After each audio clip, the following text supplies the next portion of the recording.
Have you ever noticed how inner peace can feel so real and then suddenly disappear?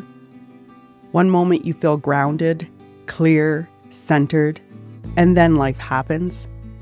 A conversation, a memory, an unexpected situation. And then suddenly the calm you thought you had reached feels like it's gone.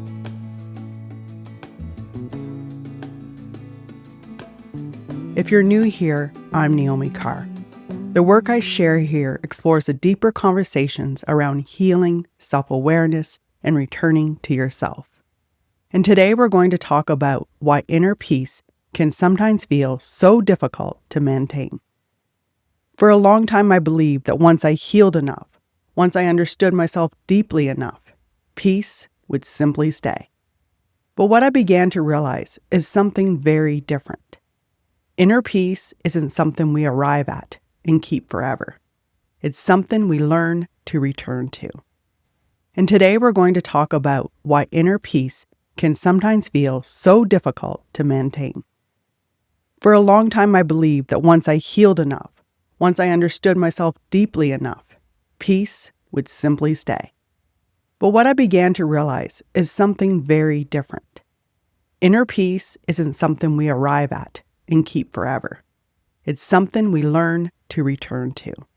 Several years ago, my husband and I made a decision that changed our lives in a very tangible way.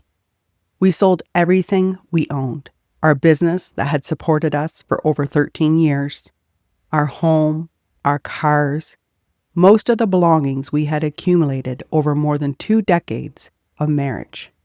We stepped away from the life we had built in search of more freedom. And in many ways, it felt incredibly freeing. We were letting go of so many external ties. But something interesting happened along the way. What we thought we were searching for externally, we began discovering internally. A sense of internal freedom. And with that came moments of real inner peace. But soon, I began to notice something. Life still moved, situations still unfolded, emotions still surfaced. And I would find myself thinking, I thought I already dealt with this. I thought I had already healed this part of me. And that's when something important began to shift in my understanding. Many people believe inner peace should be constant, but peace isn't the absence of challenge. Peace is the ability to remain connected to yourself when challenges arise. Life will always bring disagreements, unexpected events, emotional moments, and change. Inner peace doesn't come from controlling those things. It comes from learning how to stay grounded while they unfold. And I can speak to this from lived experience. I'm someone who feels things deeply. I love deeply. I care deeply about humanity, about what people are carrying, and about the suffering I see in the world. I care that people feel understood, that they feel seen, that they know they matter. That's why I do the work I do. I know what it means to suffer. I know what it means to feel abandoned. And because of that, I've learned that staying grounded isn't something that happens by accident. It requires intention. For me, that begins each morning. I have a morning practice that isn't up for negotiation. When I wake up, I light a candle. I spend time in meditation. I journal, and I read something that nourishes my mind and my growth. It centers me before the world begins pulling at my attention. And I say this as someone who once lived with intense anxiety. After my first anxiety attack, around the age of 28, I was placed on anxiety medicine, and I remained on them for about 10 years.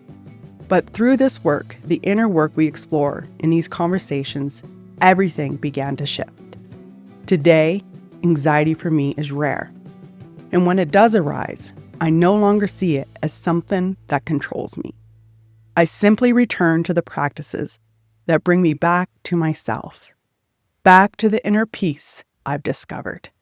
Much of the time when peace disappears is because old conditioning has been activated. The same patterns we've been talking about in earlier episodes. fear, responsibility, people pleasing. When something happens that touches those patterns, the nervous system moves quickly into reaction. We defend, we explain, we fix, we overthink. And suddenly, the calm we felt just moments before is gone. Not because the peace was false, but because an old pattern was stronger in that moment. And there's another layer to this as well. Sometimes what disrupts our peace isn't just conditioning. Sometimes it's misalignment. Forcing ourselves to remain in environments that no longer meet us where we are can quietly erode our sense of peace. A job that drains you, a relationship that leaves you tense, an environment that requires you to shrink parts of yourself. And we often see the signals in small ways.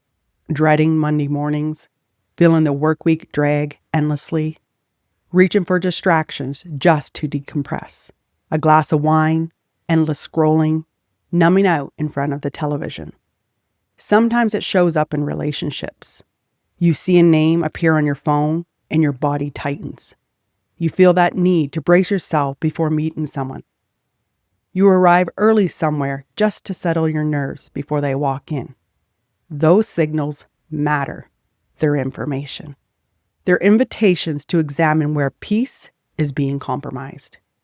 Sometimes the answer is boundaries. Sometimes it's stepping back from relationships that create more tension than connection. As I often say, not everyone is meant to play in your sandbox. And sometimes the invitation is even larger. A career that needs to shift, a direction that no longer fits the person you've become. Because often when life begins stirring things up, it's not punishment, it's awakening. A signal that something inside of you is ready for a different way of living. And once you've experienced a deeper sense of inner peace, you begin to recognize its value. You become far less willing to trade it for environments, relationships, or roles that require you to abandon yourself. Because your peace is not something you give away lightly. It becomes something you protect. The shift begins when you stop expecting yourself to remain peaceful all the time. Instead, you begin to notice where you've moved away from yourself, and you gently return. Return to your breath, return to clarity, return to understanding that not everything requires your reaction. Inner peace isn't perfection. It's the ability to come back to yourself whenever life pulls you away. With practice, those returns become quicker, more natural, more steady. Because learning how to return to yourself is actually a skill. It's something that can be practiced and strengthened. And it is something I explore much more deeply inside the Self-Love Bootcamp Masterclass within the Return to Self Academy. Inside that work, we look closely at how conditioning forms, how it shapes our reaction, and how to reconnect with the part of you that can lead your life with clarity instead of old patterns. If you'd like to explore that work more intentionally, I've linked it below. There is a quiet strength in learning not to be pulled into every reaction. Not every situation deserves your energy. Not every opinion deserves your response.